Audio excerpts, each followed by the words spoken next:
Empezaremos con la farmacología del sistema nervioso autónomo. Y recordar que tenemos pues que el sistema nervioso autónomo se divide en tres grupos, ¿no? Dos de los cuales son los más famosos y comunes, el simpático y el parasimpático. Y hay un tercer grupo que es el sistema nervioso autónomo entérico, dentro de los intestinos, ¿no? Que está el plexo de Auerbach y Meissner. Muy bien. Pero en líneas generales, o sea, para cuestiones más prácticas, se suele llamar como sistema nervioso autónomo y se suele considerar a los dos, al simpático y al parasimpático, ¿verdad? Bueno, ¿en qué son diferentes ambos? Miren, el origen del simpático es la médula espinal y los segmentos sobre todo torácicos y dorsales. Ahí empieza, ¿no? Ahí se origina, ahí están sus núcleos del simpático. A diferencia del parasimpático, que su núcleo es de los nervios craneales, ¿no? El 3, el 7, el 9. Y de ahí no aparece hasta los segmentos sacros de nuevo, S2 y S3, el parasimpático, ¿no? El simpático tiene ganglios paravertebrales y preaórticos. O sea, ¿qué significa?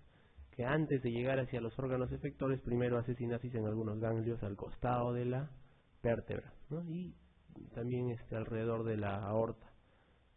En cambio, el parasimpático tiene los ganglios localizados en los mismos órganos efectores. En los órganos a los que va a hacer efecto, ahí están localizados sus ganglios.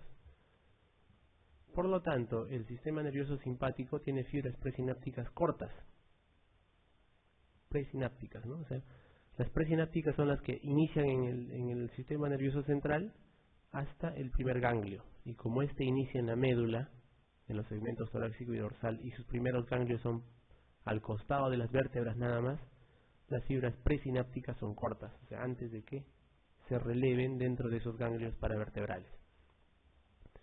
Por otro lado, en el parasimpático, las fibras presinápticas son largas, porque nacen, imagínense, en el núcleo del tercero, en el mesencéfalo, va las fibras del órgano efector, ¿no? Y ahí recién hace sinapsis.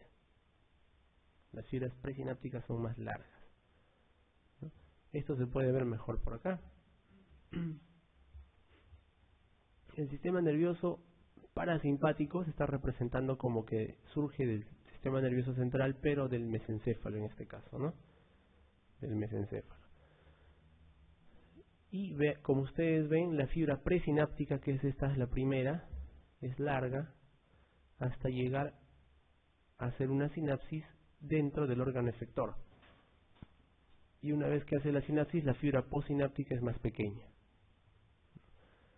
Por otro lado, el sistema nervioso simpático nace en los segmentos dorsales, ¿no? Sobre todo de la médula espinal. Y las fibras presinápticas son cortas. Las fibras presinápticas son cortas ya que hacen sinapsis en los ganglios paravertebrales o prevertebrales también llamados, o preaórticos también, ¿no? Muy bien. Y aquí en la parte, aquí en esta zona, está también parte del sistema nervioso simpático, pero con un nombre especial, bueno, con una característica en especial, ¿no? Por ejemplo, en esta parte del sistema nervioso simpático, el ganglio, como acá hay una sinapsis en un ganglio antes de hacer efecto hacia el órgano diana, en este caso la glándula adrenal se comporta como si fuera un ganglio sináptico, ¿no? Simpático, y libera adrenalina o epinefrina y norepinefrina hacia la circulación, ¿no? Aquí se comporta entonces como si fuera un ganglio del sistema simpático, la glándula suprarrenal. En ese esquema también podemos ver qué sustancias son las que se secretan o que son secretadas por la primera neurona, ¿no? Por ejemplo, en el sistema parasimpático la primera neurona secreta acetilcolina. Y en el simpático también, ¿no? Acetilcolina, acetilcolina, acetilcolina y acetilcolina. Y también en el nervio somático, el muscular, el voluntario, con el que podemos mover nuestros músculos, la primera neurona que sale de la médula secreta directamente en el músculo acetilcolina, ¿no? Y nicotina. Pero como ustedes ven, la acetilcolina, por lo tanto, es el neurotransmisor presináptico de todo el sistema, tanto parasimpático como simpático, ¿no? Y también de los nervios somáticos. ciertas diferencias se dan en el postsináptico ya, aquí en la segunda neurona efectora, ¿no? Tanto del parasimpático como del simpático. Miren, por ejemplo, en el parasimpático se vuelve a secretar acetilcolina, ¿no? Aquí de nuevo acetilcolina, que en la letra M hace referencia al receptor en el cual funciona, ¿no? O sea, la acetilcolina tiene receptor muscarínico, que es como este caso el M, y tiene receptores nicotínicos. Entonces,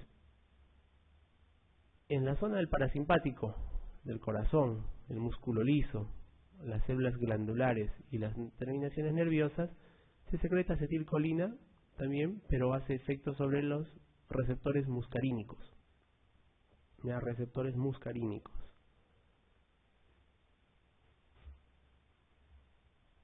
Aquí hay algo bien curioso, ¿no? Bien interesante. En el sistema, las glándulas sudoríparas son consideradas dentro del sistema nervioso simpático. Sin embargo, secretan acetilcolina y funcionan sobre los receptores también muscarínicos, ¿no? Simpático, pero se comporta igualito como si fuera un parasimpático, miren, ¿no? Igual que el de arriba. Acetilcolina, aquí tienen receptores nicotínicos, y la segunda neurona secreta acetilcolina y actúa sobre receptores muscarínicos, igualito como el parasimpático de arriba. Pero en el caso de las glándulas sudoríparas se considera que el sistema es simpático, ¿ya?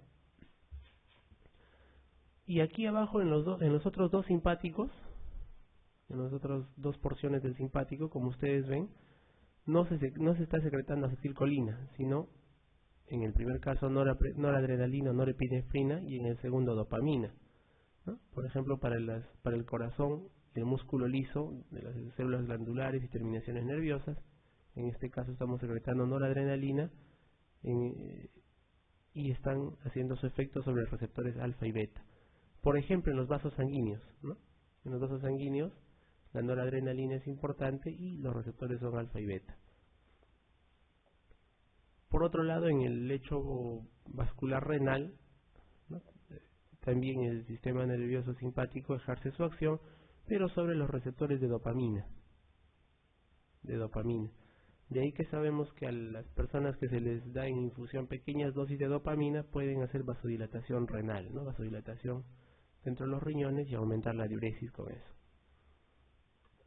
Y como les decía, la glándula suprarrenal se comporta como si fuera un ganglio, ¿no? Un ganglio del sistema nervioso simpático, en el cual al ser estimulado secreta adrenalina y noradrenalina hacia el torrente sanguíneo, ¿no? Con los efectos que todos ustedes ya conocen.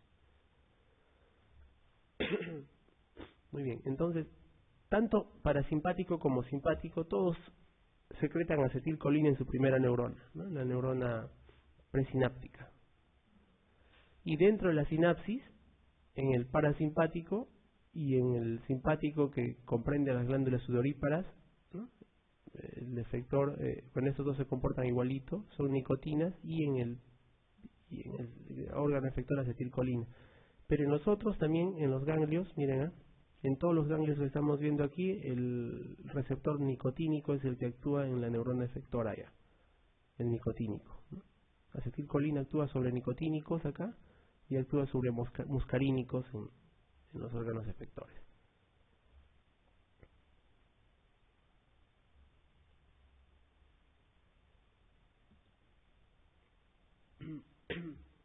Y bueno, hablamos de células colinérgicas, o de la acción colinérgica y de la acción noradrenérgica, de acuerdo a cuál sea el neurotransmisor que esté en juego, ¿no? Por ejemplo, como hemos visto en el esquema anterior, en los lugares donde el neurotransmisor es la acetilcolina, llamamos a esto efecto colinérgico, ¿no? Y adrenérgico cuando la sustancia que ejerce ese efecto es la noradrenalina o la adrenalina. En el caso colinérgico, aquí podemos ver un esquema de cómo se forma la acetilcolina. La acetilcolina se forma porque ingresa la colina, ¿no? Y se junta con el componente acetilcoenzima A, ¿no? Se juntan los dos, hay una reacción enzimática aquí y se forma la acetilcolina. Y la acetilcolina es guardada dentro de vesículas, ¿no?, esperando al momento en ser usado, y cuando es usado la membrana de esta vesícula se fusiona con la membrana celular y se vierte hacia el exterior la acetilcolina. Esta acetilcolina, la principal manera como se degrada, o sea, cómo se retira de esta sinapsis, porque si la acetilcolina se quedara en esta sinapsis ejercería su acción constantemente y eso sería perjudicial para nuestra salud. Lo que se tiene que hacer es, apenas ejerce su función, tiene que ser retirada de este espacio sináptico. Entonces, la principal forma como se retira la acetilcolina para disminuir su efecto es mediante la acetilcolinesterasa, una enzima que rompe a la acetilcolina, ¿no? La rompe y la degrada en colina más acetato. Una pequeña, muy pequeña porción se puede reabsorber, pero la principal forma como se elimina de la unión sináptica es por intermedio de la enzima acetilcolinesterasa. Por otro lado, en las células noradrenérgicas, la formación de noradrenalina empieza con la tirosina, ¿no? Un aminoácido, la tirosina, que por diferentes reacciones enzimáticas va a pasar a formar dopa y luego dopamina. Y la dopamina va a formar seguidamente noradrenalina, que va a ser igual guardada dentro de unas vesículas para su posterior uso. Esta noradrenalina, como ustedes ven aquí, de la misma manera como en la célula colinérgica, va a ser liberado cuando se fusionan la membrana de la vesícula que lo contiene y la membrana celular. La diferencia con el primer esquema es que aquí la noradrenalina, la principal manera en que es retirada de esta unión sináptica es por reabsorción. Vuelve a reabsorberse en la célula, ¿no? Vuelve a ingresar dentro de la célula, a diferencia del colinérgico. Entonces, si ya comprendemos cómo es que se retiran de la unión presináptica estos dos neurotransmisores, entonces, ¿qué podríamos hacer nosotros si a una persona le falta un poco de efecto colinérgico, le falta un poco de efecto noradrenérgico? En el caso del colinérgico, ¿no?, los medicamentos que se usan para hacer que la acetilcolina siga funcionando y tenga un efecto más fuerte es bloquear a esta enzima, la acetilcolinesterasa, ¿no? La bloqueamos, entonces la acetilcolina se queda aquí atrapada dentro de la unión sináptica y ejerce su función de manera más constante, más intensa. Por otro lado, en las células noradrenérgicas no existe esa degradación por medio de una enzima. Lo que tendríamos que hacer para aumentar su cantidad o dejar aquí la cantidad que ya se virtió es bloquear la recaptación de la noradrenalina. ¿Ya? Y aquí tenemos algunos medicamentos que hacen eso, que disminuyen o inhiben la recaptación de la noradrenalina, por ejemplo la cocaína, ¿ya?, y los antidepresivos tricíclicos.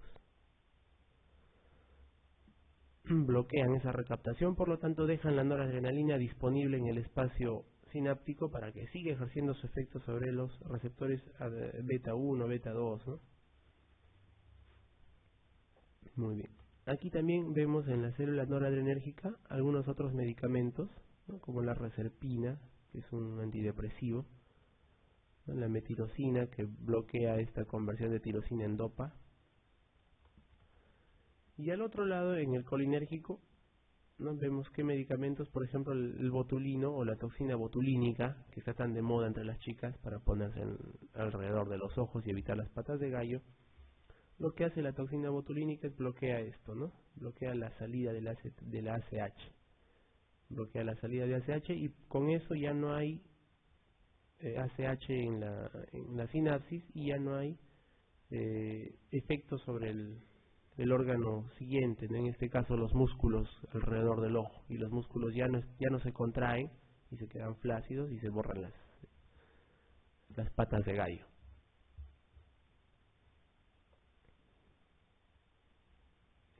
¿En qué otra cosa se aplica la toxina botulínica? Por ejemplo, en espasmos de ciertos músculos, ¿no? Cuando los músculos están muy espásticos, como en tortícolis, por ejemplo, se usaba antes. Se inyectaba toxina botulínica y hacía que el músculo que está abajo ya no esté con espasmos y no se relaje, no se suelte, porque disminuye o inhibe el hecho de que la acetilcolina se presente en la sinapsis.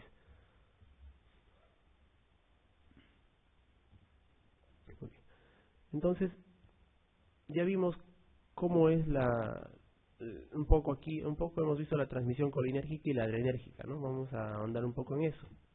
Cuando hablamos de transmisión colinérgica, estamos refiriéndonos a los efectos que ocurren por la acetilcolina. Como dice aquí, la acetilcolina es el transmisor en todos los ganglios autonómicos y en las neuronas parasimpáticas postganglionares. Eso es lo que hemos visto, ¿no? Postganglionares y en todos los demás, ¿no? En transmisión de los ganglios autonómicos. En este gráfico hemos visto, ¿no? La acetilcolina está acá en todos los presinápticos y en el parasimpático en general, ¿no? Y en el simpático solamente en las glándulas sudoríparas, recuerden eso. La acetilcolina también es importante en la placa neuromuscular del sistema nervioso motor, ¿no? La acetilcolina. Por eso que cuando les decía, la toxina botulínica se usa para disminuir esos espasmos de los nervios, de los músculos voluntarios, ¿no? Porque la acetilcolina también es importante dentro de esa placa muscular del sistema nervioso motor. Los receptores muscarínicos y nicotínicos pueden ser, como en el caso del muscarínico, M1, M2, M3, y nicotínicos N sub N y N sub M. Son los subtipos de receptores muscarínicos y nicotínicos. Para los efectos de aprender, nosotros vamos a tener en cuenta solamente dos, muscarínicos y nicotínicos nada más, ¿ya? Pero esto es para ver que hay subclases, 3 subclases de muscarínicos y 2 de nicotínicos.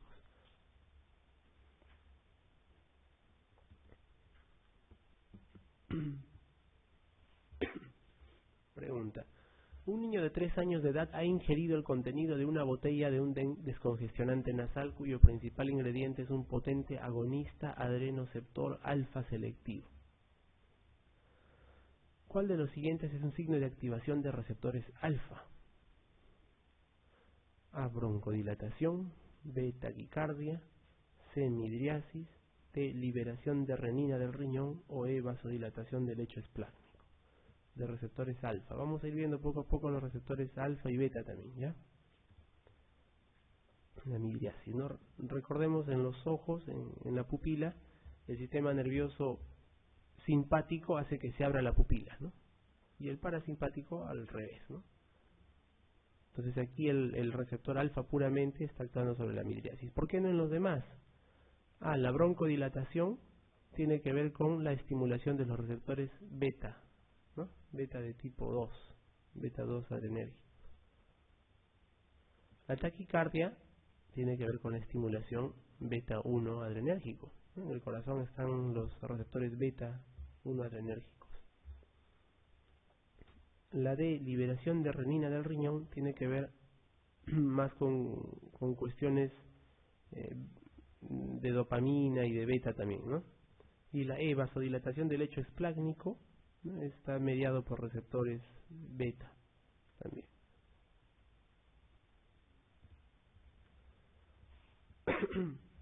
Bueno,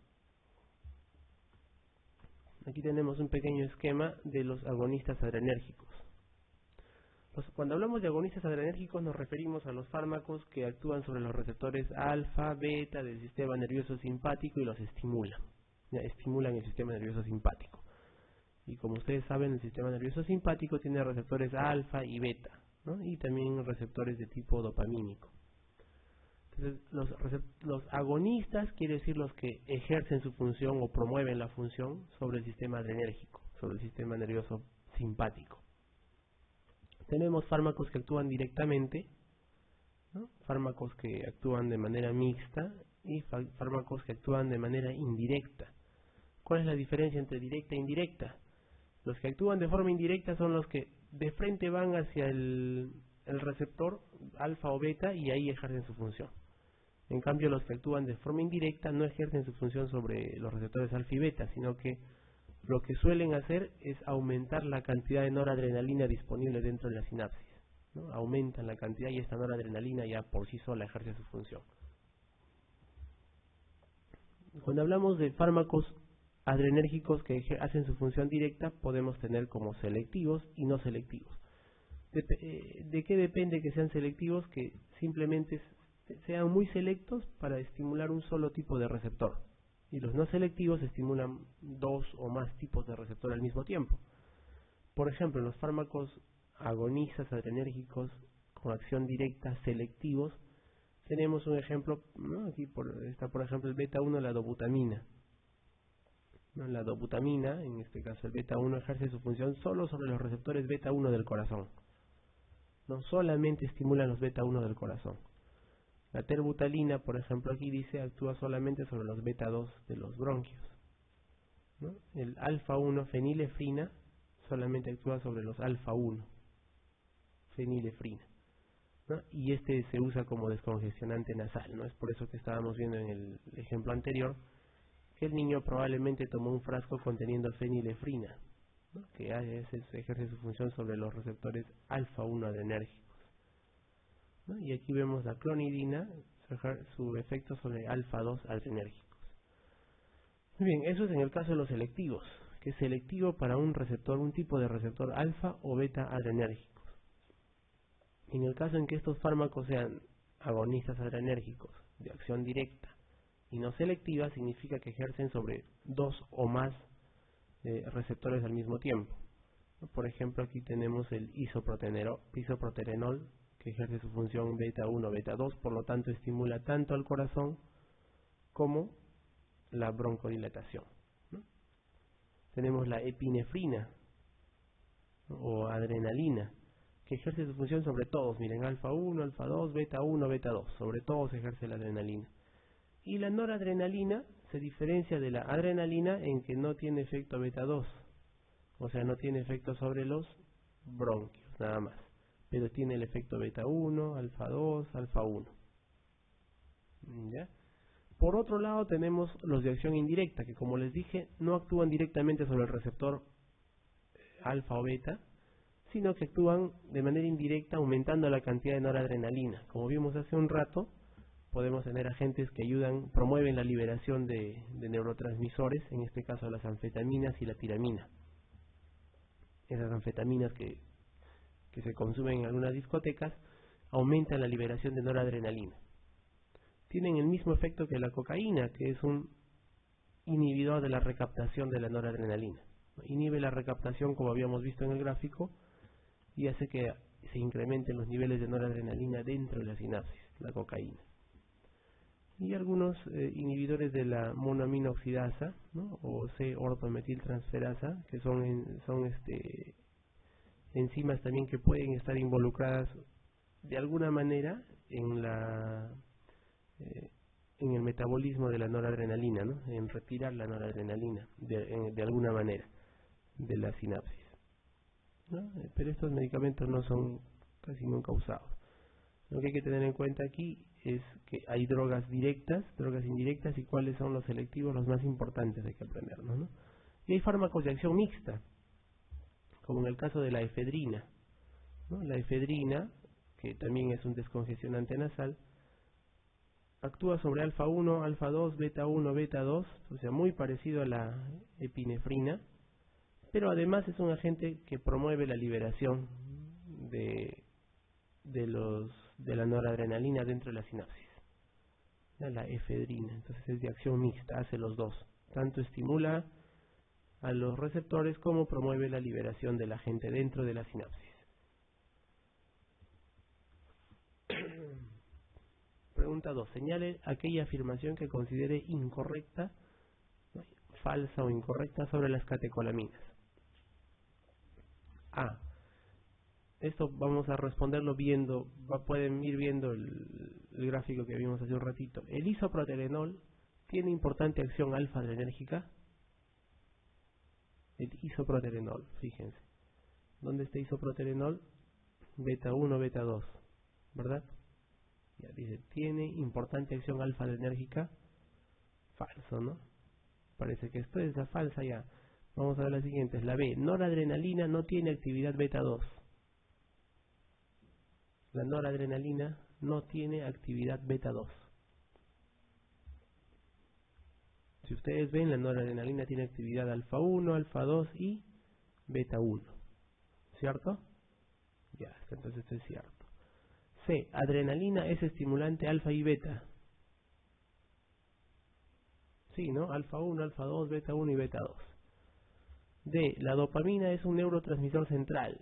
Ajá, eso no está en el cuadro. Sí es cierto, ¿no? La dopamina es un neurotransmisor central en el sistema nervioso central. E. La noradrenalina es un potente activador de los receptores alfa adrenérgicos. La noradrenalina sí es un potente activador de los receptores alfa adrenérgicos, ¿no? A pesar de que también tiene actividad beta. Entonces, ¿cuál es la incorrecta? La A.